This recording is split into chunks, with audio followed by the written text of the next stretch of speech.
विकासशील इंसान पार्टी यानी कि वीआईपी के संस्थापक मुकेश सहनी ने यह कहा कि हम लोग सालों से गुलाम थे, कभी बिहार में हमारा वजूद नहीं था। हमने संघर्ष करके अपने वोट के दम पर 4 विधायक बनाए। उन्होंने हमारे विधायकों को खरीद लिया।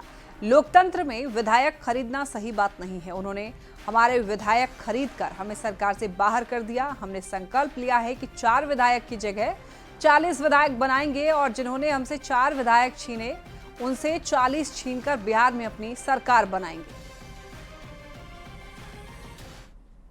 आज हम लोग बरसों से हम लोग गुलाम थे, कभी हम लोगों को बिहार में वजूद नहीं था। हम लोगों ने संघर्ष करके अपने वोट के दम पर 4 विधायक बनाया और 4 विधायक बनाया। सरकार में रहकर अपने लोगों को काम कर रहे थे तो उन्होंने हमारे विधायक को खरीद लिया। लोकतंत्र में विधायक खरीदना सही बात नहीं है। जनता के समस्या का हल कीजिए, विधायक ऑटोमेटिक बनेगा। उन्होंने देखा कि गरीब मछुआरा का बेटा सरकार में आ गया, अपने लोगों को कल्याण कर रहा है तो इनको रोको। उन्होंने हमारे विधायक को खरीद लिया और हमको सरकार से बाहर कर दिया। जो सरकार हमने बनाया, अगर हम समर्थन नहीं देते तो सरकार नहीं बनता। तो ऐसे जगह पे जब हमने अपना सरकार बनाया, उससे बाहर कर दिया, तो निश्चित तौर पे हमने संकल्प लिया 4 विधायक की जगह 40 विधायक बनाएंगे और जो आज जिन्होंने हमसे 4 छीना उनसे 40 छीनकर बिहार में अपनी सरकार बनाएंगे।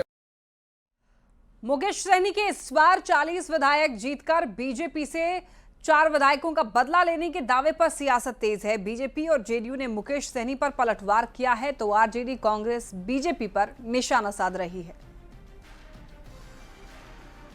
बिहार की राजनीति में धन बल के प्रभाव से अपना स्थान सुनिश्चित करने में लगे वीआईपी प्रमुख मुकेश सहनी अभी राजनीतिक आसमान में गोते लगा रहे हैं। उन्हें बिहार की राजनीतिक जीवंतता की पहचान नहीं है। उनके विधायकों ने उनकी नीतियों से त्रस्त होकर ही उनके दल का त्याग कर दिया था। उन्हें तो आत्ममंथन करना चाहिए, लेकिन वह उल्टे ही धमकी दे रहे हैं कि हम 40 विधायकों को तोड़कर मिलाएंगे। अरे आप अगले चुनाव में किसी हैसियत में होंगे तब तो इसकी बात आएगी। भारतीय जनता पार्टी शोषितों, वंचितों, अति पिछड़ों के हक और अधिकार के प्रति कभी भी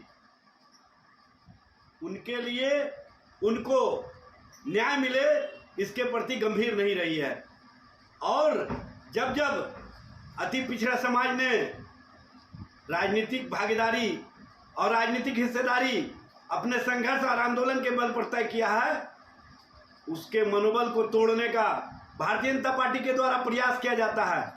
माननीय मुकेश सहनी जी जब एनडीए के कुनबे और भारतीय जनता पार्टी पर आरोप लगाते हैं, उन्हें वो दृश्य भी याद रखना चाहिए जब पिछले चुनाव में मौर्या होटल में तेजस्वी जी के सामने, पूरे महागठबंधन के कुनबे के सामने उन्होंने आरोप लगाया था कि अति पिछड़े के बेटे के पीठ में खंजर भोंकने की साजिश रची जा रही है।